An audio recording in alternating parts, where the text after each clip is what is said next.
사무엘상 25장 1절로 13절의 말씀입니다. 구약 451페이지쯤에 있습니다. 사무엘상 25장 1절에서 13절까지 말씀, 우리 같이 한 목소리로 읽겠습니다.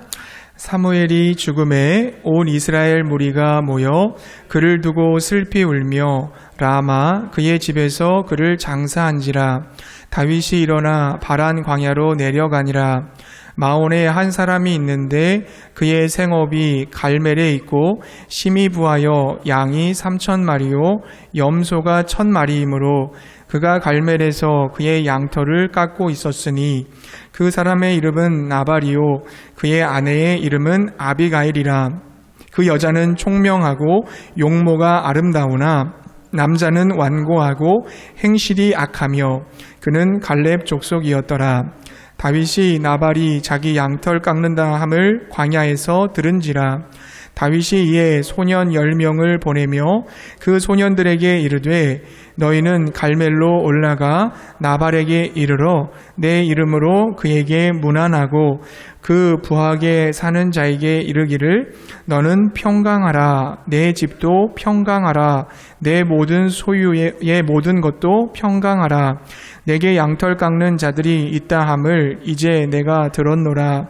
내 목자들이 우리와 함께 있었으나 우리가 그들을 해하지 아니하였고 그들이 갈멜에 있는 동안에 그들의 것을 하나도 잃지 아니하였나니 내 소년들에게 물으면 그들이 내게 말하리라. 그런즉 내 소년들이 내게 은혜를 얻게 하라.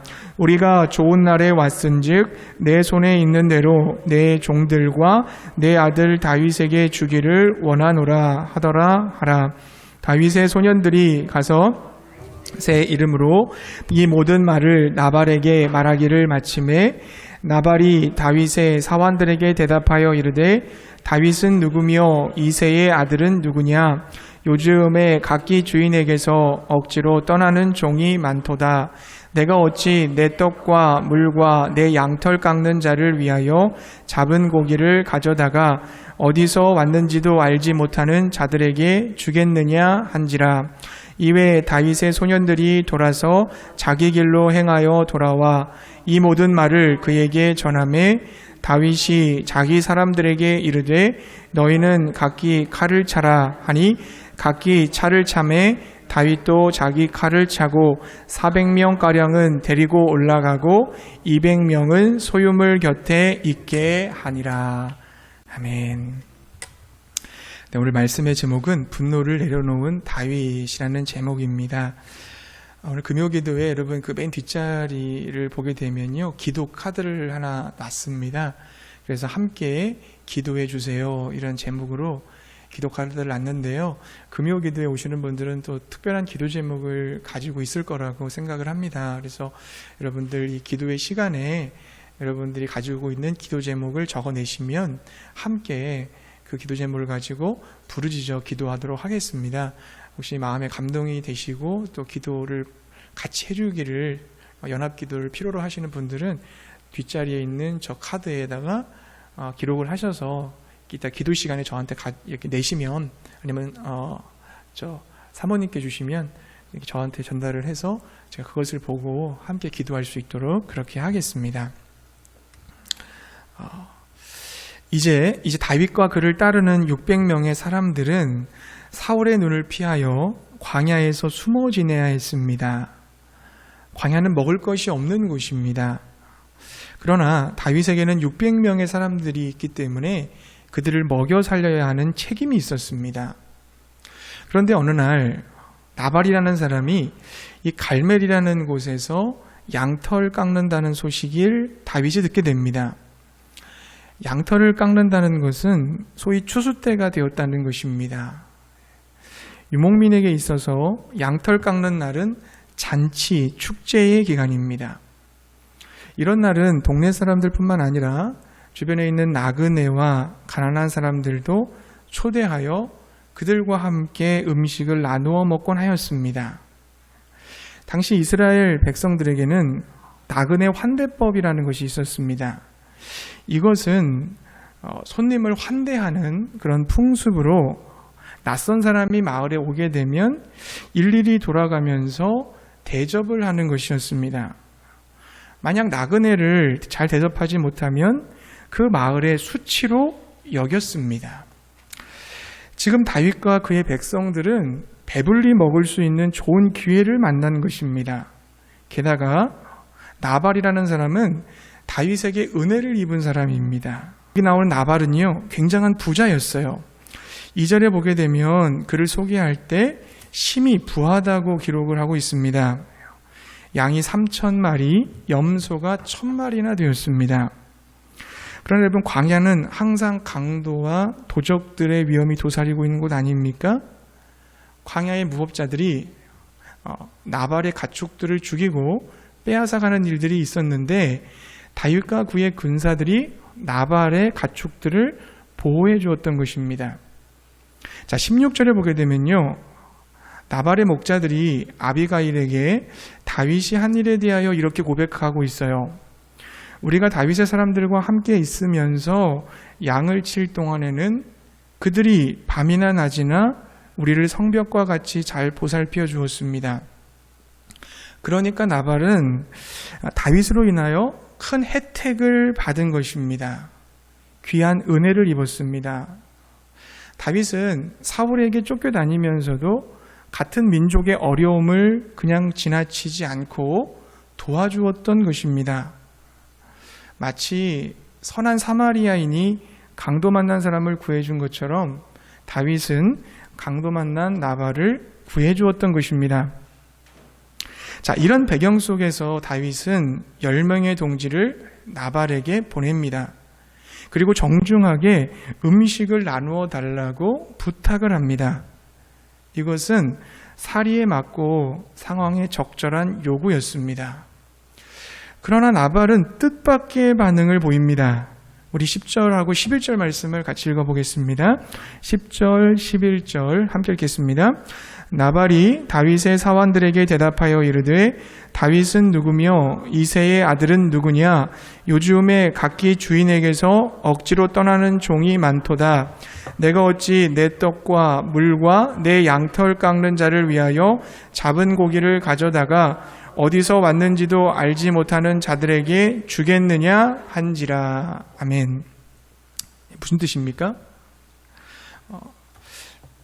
다윗이 누구냐? 이새의 아들이 누구냐? 난 그런 사람들 모른다. 요즘 종들이 주인에게서 도망쳐 나온다는데 다윗도 사울에게서 도망 나온 거 아니냐? 그런 강도와 같은 자에게 나의 잔치 음식을 나누어 줄 수 없다. 지금 나발은 다윗의 요청을 거절했을 뿐만 아니라 다윗과 그의 동료들을 모욕했습니다.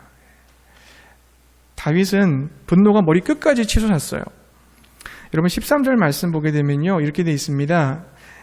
다윗이 자기 사람들에게 이르되 너희는 각기 칼을 차라 하니 각기 칼을 차매 다윗도 자기 칼을 차고 400명가량은 데리고 올라가고 200명은 소유물 곁에 있게 하니라.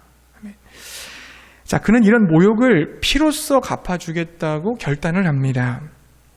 그는 동지들을 불러서 무장시키고 나발의 잔치집으로 출발합니다. 배은망덕하게도 터무니없이 자신을 모욕한 무리하기 짝이 없는 나발을 쳐 죽일 참이었습니다. 자, 22절의 말씀처럼 내가 내일 아침까지 그에게 속한 모든 사람들 가운데서 남자들을 하나라도 남겨둔다면 나 다윗은 하나님께 무슨 벌이라도 받겠다. 다윗은 다짐을 하였습니다. 여러분, 다윗의 이 분노가 이해가 되십니까? 얼마나 억울했겠어요. 지금까지 나발을 위해서 자신이 어떻게 도와주었는데 이런 푸대접을 할 수 있겠습니까? 지금 나발은 정말 인색하고 악한 사람 아닙니까? 그러나 여러분, 나발이 다윗의 청을 무시하고 다윗을 모욕했다고 해서 죽이는 것이 정당한 것일까요? 만일 다윗이 나발을 죽인다면 다윗은 살인자가 되는 것입니다. 모욕을 당했다고 해서 화가 난다고 사람을 죽일 수는 없는 겁니다. 만약 다윗이 나발을 죽였다면 그것은 사울에게 좋은 기회를 제공하는 셈이 됩니다. 이제 사울이 다윗을 쫓는 이유는 살인자를 잡는 것이 됩니다. 지금까지 다윗은 죄가 없는 상태로 애매하게 도망 다녔는데요. 이제 살인자가 됨으로 죄를 처벌받아야 될 사람으로 범법자로서 도망 다니는 꼴이 되고 마는 것입니다. 사랑하는 성도님들, 우리도 인생을 살아가다 보면 다윗과 같이 분노할 때가 있습니다. 내가 부당하게 취급당할 때, 공평하지 못할 때 우리는 분노하게 됩니다. 심리학자들은 분노를 가리켜서 이렇게 말해요. 내가 불공평하게 부당하게 다루어진다고 느낄 때 내 안에서부터 일어나는 정서적 반응이 분노다, 이렇게 말합니다. 그렇습니다. 나는 억울하다, 공정하지 못하다, 내 자존심이 짓밟혔다, 내가 모욕을 당했다, 이럴 때 우리는 분노하게 되는 것입니다. 하나님은 이 분노에 대해서 뭐라고 말씀하셨습니까? 에베소서 4장 26절부터 27절에 보게 되면 이렇게 돼 있어요. 분을 내어도 죄를 짓지 말며 해가 지도록 분을 품지 말고 마귀에게 틈을 주지 말라. 아멘. 살다 보면은 분노가 일어날 수 있습니다. 그러나 하나님께서는 그 분노를 잘 해결하라고 말씀하십니다. 분노를 잘 처리하지 못하는 사람은 아무리 오랫동안 교회를 다닌다고 할지라도 유치한 유아기적 행동을 반복하게 됩니다. 어린아이들을 보게 되면 시도 때도 없이 막 감정을 폭발하는 것과 같은 이치죠. 마귀는 이런 분노의 감정을 이용해서 죄를 짓도록 우리를 부추깁니다. 상대방을 미워하게 하고 복수하게 하고 더 큰 상처를 입히라고 우리를 부추깁니다. 그러므로 분노가 일어날 때 그 분노를 잘 풀어내시기 바랍니다. 계속해서 분노를 품고 있고 그것을 묵상하고 거기에 지배를 받는 것이 아니라 분노를 내 안에서 잘 빠져나가게 해야 한다는 것입니다. 그렇다면 내 안에 생기는 분노를 어떻게 잘 처리할 수 있을까요? 어떤 분들은 무조건 참는 분들이 있어요. 화가 나도 그냥 꾹꾹 누르고 참는 분들이 있습니다. 그러나 여러분, 분노를 참는다고 해결되는 게 아닙니다. 분노를 억제하게 되면 오히려 병에 걸리게 됩니다. 우울증 같은 거 걸리게 되는 거죠. 화가 나는데 그걸 계속 참으면 나중에는 엉뚱한 대상한테 그 분노를 퍼붓게 됩니다. 또 어떤 분들은요, 분노를 해소하기 위해서 다양한 활동들을 합니다. 예를 들어서 화가 났을 때 볼링을 치시는 분들을 봤어요. 그러니까 핀이 쓰러지면서 스트라이크가 될 때 그 스트레스를 해소하게 된다는 겁니다. 또 어떤 분들은 음식을 먹는 거로 푸는 분들도 계십니다. 이런 방법은 분노를 누그러뜨리는데 약간의 도움은 될지 모르겠지만 근본적인 내 마음 안에 있는 그 분노의 감정을 사라지게 하지는 못합니다. 게다가 부정적인 방법으로 감정을 표출하면 그 부정적인 감정이 점점점 강화되는, 점점 부정적인 감정이 내 안에서 쌓이게 되는 부작용을 낳게 됩니다. 그렇다면 어떻게 해야 이 분노를 성경적으로 하나님의 은혜 안에서 잘 해결할 수가 있을까요? 그 방법을 본문에서 좀 살펴보기를 원합니다. 분노를 성경적으로 잘 해결하는 방법, 성경적 분노 해소의 첫 번째 방법은 인간의 약함을 이해하는 것입니다. 인간의 약함을 이해하는 거예요. 다윗이 나발에게 먹을 것을 달라고 요청했을 때 나발이 주기 싫으면 안 주면 그만입니다. 나는 당신에게 줄 수 없습니다. 이러면 끝나는 거잖아요. 근데 거기다가 말을 붙여서 다윗을 모욕했습니다. 나발은 사나운 사람이에요. 사나운 사람은 습관적으로 말을 심하게 합니다. 굳이 그렇게 말하지 않아도 되는데 마음의 중심에 이 사나움이 있기 때문에 남을 모욕하는 것입니다. 나발의 뜻이 뭡니까? 미련한 자, 바보, 멍청이 이런 뜻을 가지고 있습니다. 그는 하나님이나 사람들의 관계를 중요하게 여기기보다는 돈만 밝히는, 돈밖에 모르는 어리석은 사람이었습니다. 나발을 소개할 때 3절에 보게 되면요, 완고하고 행실이 악하다고 했습니다. 나발의 하인들도 주인을 불량한 사람이라고 했고, 부인 아비가일도 나발을 불량한 사람이고 미련한 자라고 말했습니다. 여러분, 우리가 삶의 자리에 있다 보면요, 이렇게 나발과 같은 사람을 만날 수 있어요. 사납고 말이 거칠고 불량하고 어리석고 돈밖에 모르는 사람을 만날 수 있습니다. 그들로 인해서 우리가 심한 모욕을 받을 수도 있습니다. 내가 잘못해서 받는 게 아니에요. 내가 잘못한 게 없음에도 불구하고 그냥 당하는 것입니다. 그때 내가 왜 이런 자에게 이런 수모와 멸시를 당해야 하는가? 좌절하고 실망하지 마십시오. 원래 인간은 악하고 약한 존재입니다. 악하고 약한 죄인들이 살고 있는 이 세상은요, 원래 뒤죽박죽이에요. 이 땅은 모순 덩어리입니다. 엉터리입니다. 공중 권세 잡은 사탄의 계략에 많은 사람들이 넘어지고 있습니다. 부조리, 모순, 갈등이 가득합니다. 저마다 다 각자 자기의 입장을 내세우고 자기 중심적으로 살아가는 이 땅에서 부딪힘이 없겠습니까? 싸움이 없겠습니까? 그래서 우리는 억울한 일 많이 당하고 무시당하고 가슴 아픈 상처를 받는 겁니다. 애매하게 고난 당하는 겁니다.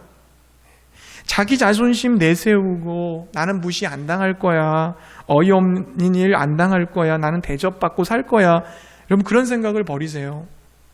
이 세상 나라에 그런 건 없습니다, 여러분. 그래서 우리가 정말 영원히 완성될 하나님의 나라 소망하는 거 아닙니까?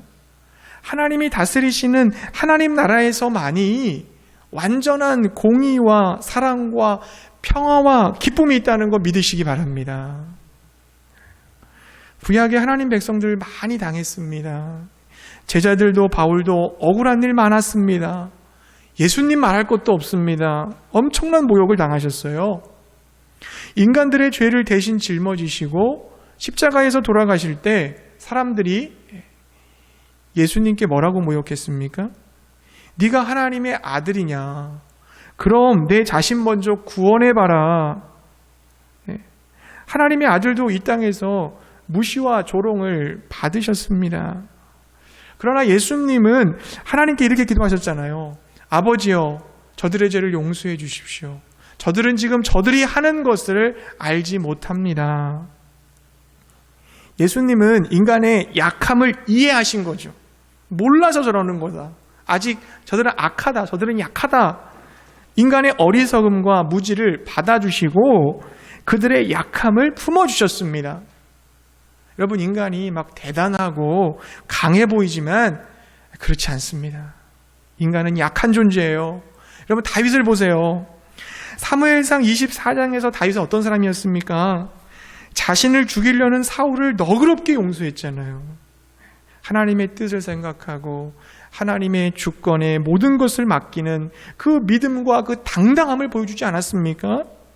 이스라엘의 왕으로서 하나님 마음에 합한 아름다운 신앙인의 모습이었습니다.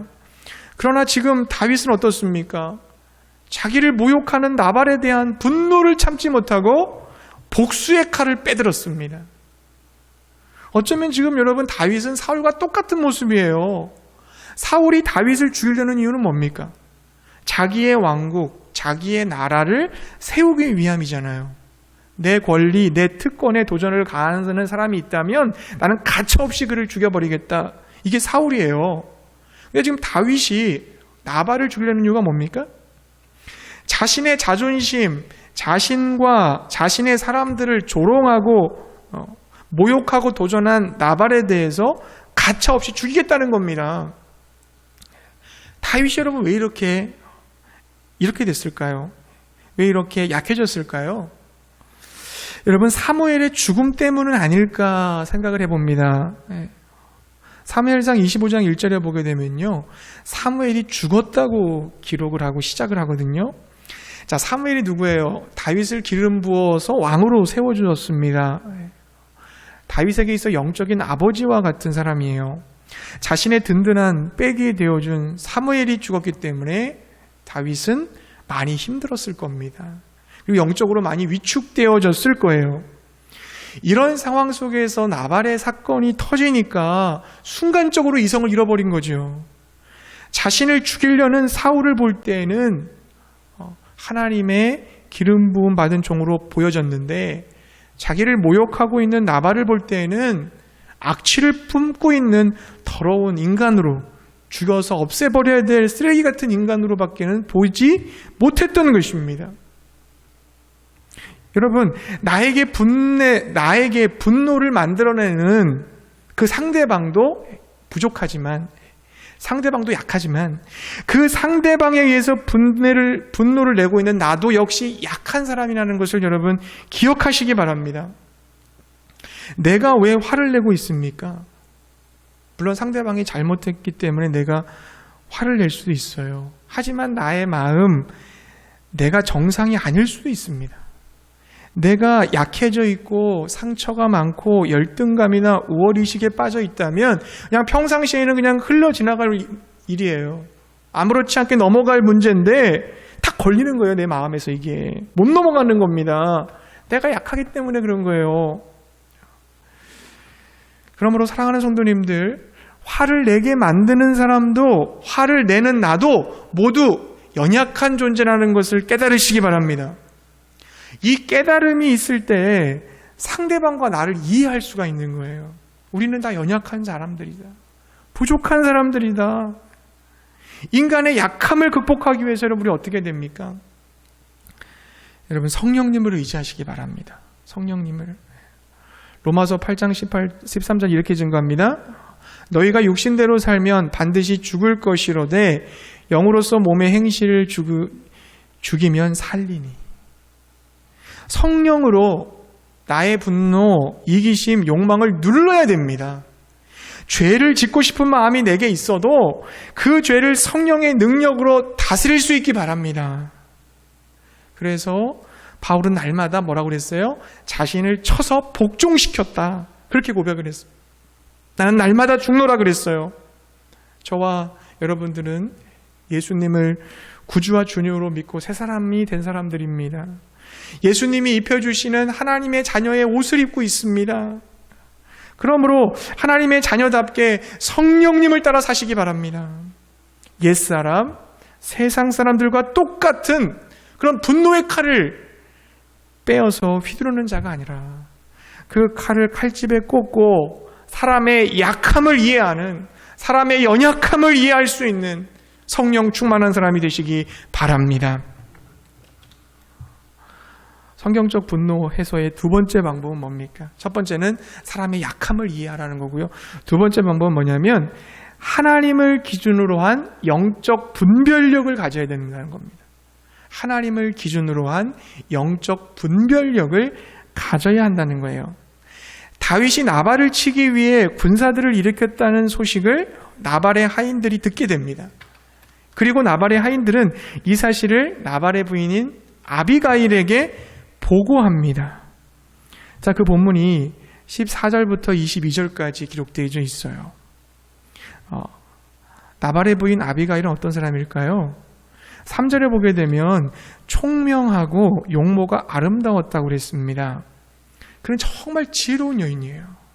왜냐하면 나발을 죽이러 가는 다윗의 걸음을 멈추고 되돌려 보냈기 때문에, 살인의 현장을 피할 수 있게 만들었기 때문에 지혜로운 여인입니다. 아비가일은 어떻게 다윗의 분노를 잠잠하게 하고 그 복수의 칼을 내려놓을 수 있게 만들었을까요? 아비가일은 종에게 상황의 위급함을 듣고 어떻게 합니까? 급히 떡과 포도주와 고기와 곡식 등을 나귀에 실어서 종들과 함께 보냅니다. 그리고 그들을 뒤따라갑니다. 그리고 나서 다윗을 만나게 되거든요. 다윗을 보자 그녀는 즉시 나귀에서 내려서 그의 발 앞에 엎드립니다.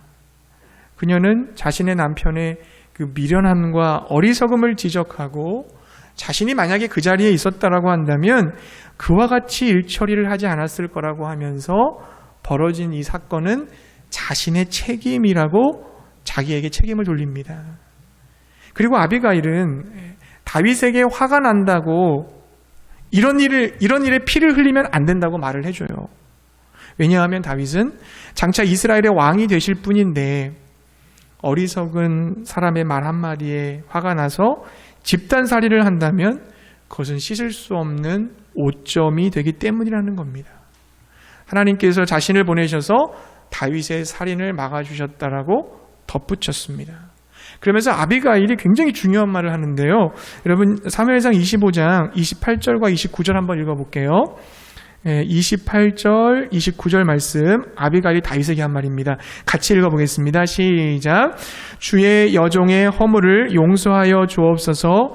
여호와께서 반드시 내 주를 위하여 든든한 집을 세우시리니 이는 내 주께서 여호와의 싸움을 싸우심이요 내 주의 일생을 내 주에게서 악한 일을 찾을 수 없음이니이다. 사람이 일어나서 내 주를 쫓아 내 주의 생명을 찾을지라도 내 주의 생명은 내 주의 하나님 여호와와 함께 생명 싸개 속에 쌓였을 것이요 내 주의 원수들은 생명은 물매로 던지듯 여호와께서 그것을 던지시리이다. 아멘. 의역하면 이렇습니다. 하나님께서 당신을 이스라엘의 왕으로 세우실 것입니다. 다윗 당신이 누구인지를 절대로 잊지 마십시오. 당신은 나발 같은 사람과 싸우기 위해 부름받은 사람이 아닙니다.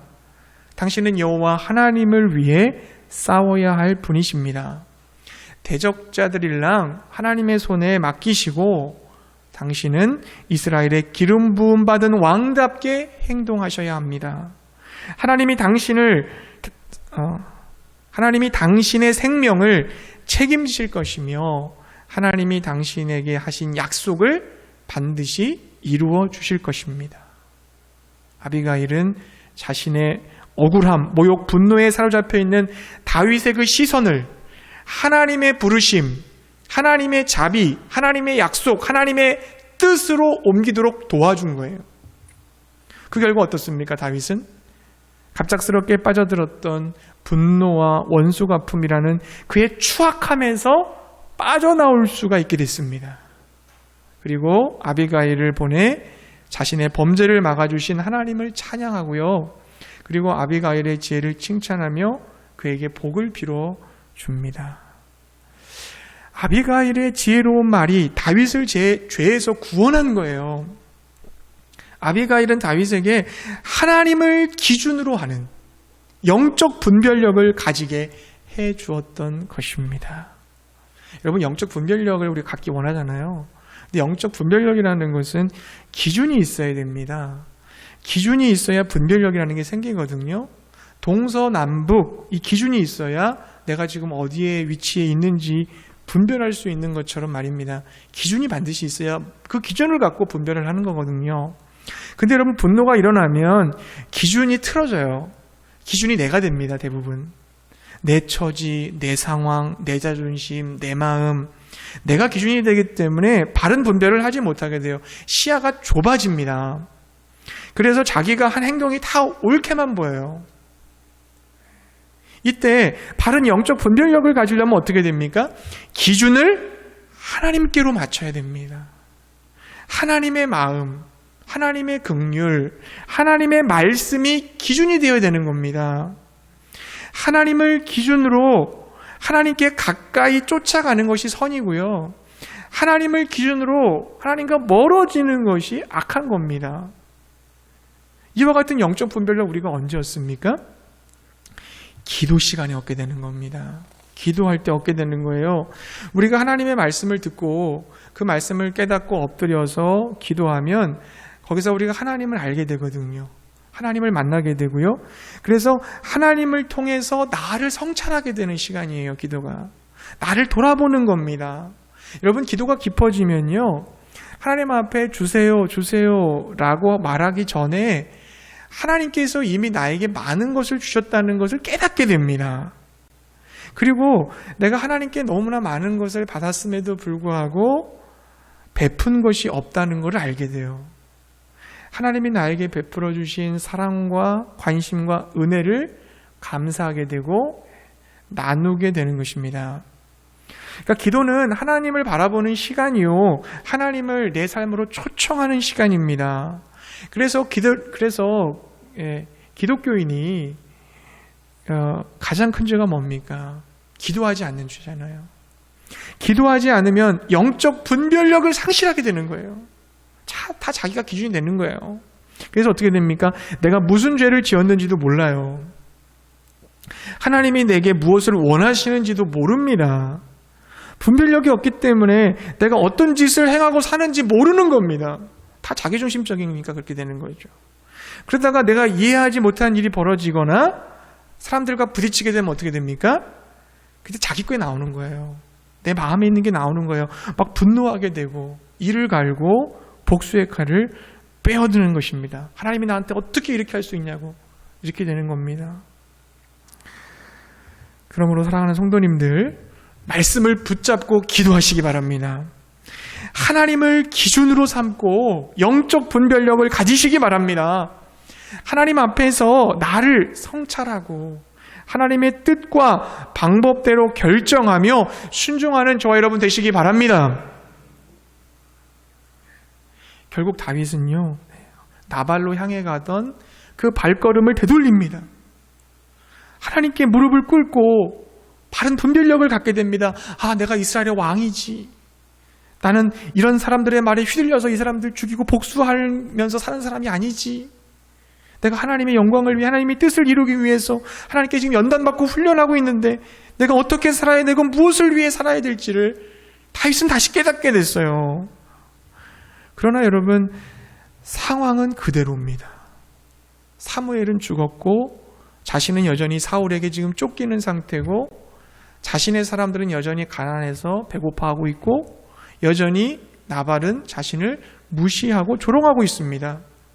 사람들의 약함을 이해하고 하나님을 기준으로 분별하며 자신의 분노를 그칠 수 있었지만 다윗의 상황은 달라진 게 없어요. 똑같아요. 그때 여러분 어떤 사건이 일어나는 줄 아세요? 하나님께서 나발을 치십니다. 다윗이 자신을 죽이려고 했다는 소식을 아비가일로부터 들은 나발은 갑자기 심장이 먹고 몸이 돌처럼 굳어져서 열흘 지나서 죽게 되었다고 기록을 하고 있어요. 나발이 죽었다는 소식이 다윗에게 전해지자 다윗은 하나님이 하신 일을 찬양하며 자신의 억울함을 갚아주신 하나님께 감사하면서 지체하지 않고 아비가일에게 청혼을 합니다. 하나님을 경외하는 지혜로운 여인을 얻는 것은 다윗에게 있어서 참으로 축복된 일이 아닐 수 없었을 거예요. 나발이 죽었으므로 그의 모든 소유는 부인 아비가일의 소유가 되었습니다. 이제 아비가일이 다윗의 아내가 되었으니 나발의 모든 재산은 누구께 된 거예요? 다윗에게로 넘어온 거예요. 이 일로 인하여 다윗은 상당한 재물을 얻게 되었고 그 재물로 그와 그의 사람들이 살아갈 수가 있게 되었습니다. 자, 여러분, 이 사건을 통해서 하나님께서 다윗에게 말씀하시는 게 뭐겠습니까? 다윗아, 나는 네 편이다. 나는 살아있다. 나는 너를 위해서 일하고 있다. 나는 너의 억울함을 풀어주는 하나님이다. 다윗은 깨달았을 거예요. 하나님은 나만 훈련시키고 연단시키시는 하나님이 아니라 나를 위해 싸우시고 나를 이끌어 가시며 나의 억울함을 풀어주시는 하나님이시구나. 하나님은 정말 내 편이시구나. 하나님의 뜻대로, 하나님의 말씀대로 하려고 몸부림치는 자들을 절대 외면하지 않으시는구나. 이거를 깨닫지 않았겠습니까, 다윗이? 사랑하는 성도님들, 우리는요, 나발과 같은 사람을 상대로 싸우는 사람들이 아닙니다. 그런 약하고 어리석은 자를 상대로 싸우는 것은 영성이 아니에요, 여러분. 우리는 하나님을 위해 싸워야 될 줄로 믿습니다. 내가 하나님의 사람이 되는 싸움을 싸우세요. 거룩하고 신실한 하나님의 사람이 되는 싸움을 싸워야 합니다. 싸움의 대상이 사람이 아니에요. 사람은 연약합니다. 하나님의 사람은 어떤 사람입니까? 다른 사람의 약함을 이해할 뿐만 아니라 나 자신의 연약함도 인정하는 사람이에요. 그리하여 성령의 다스림을 받으며 성령님을 따라 살아가는 사람입니다. 하나님의 사람은 어떤 사람입니까? 하나님을 기준으로 한 바른 분별력을 가짐으로 내 안에 있는 그 분노를 내려놓고 상대방을 용서하는 사람, 하나님께 기도하는 사람인 줄로 믿습니다. 하나님은 여러분 전능하세요. 하나님 무능력하지 않아요. 하나님은 모든 걸 다 하실 수 있는 능력의 하나님이십니다. 그러니까 하나님의 능력은 여러분 염려하지 마세요. 하나님의 능력 걱정하지 마세요. 하나님은 얼마든지 역사할 수 있어요. 내가 하나님 앞에 사람의 약함을 이해하는 사람, 성령의 사람, 용서의 사람, 기도의 사람, 하나님의 사람이 되는 것이 중요한 겁니다. 사람과 싸우지 마세요. 하나님 앞에서 내 자신을 하나님의 사람으로 빚어가는 싸움을 하시기를 주의 이름으로 축복합니다.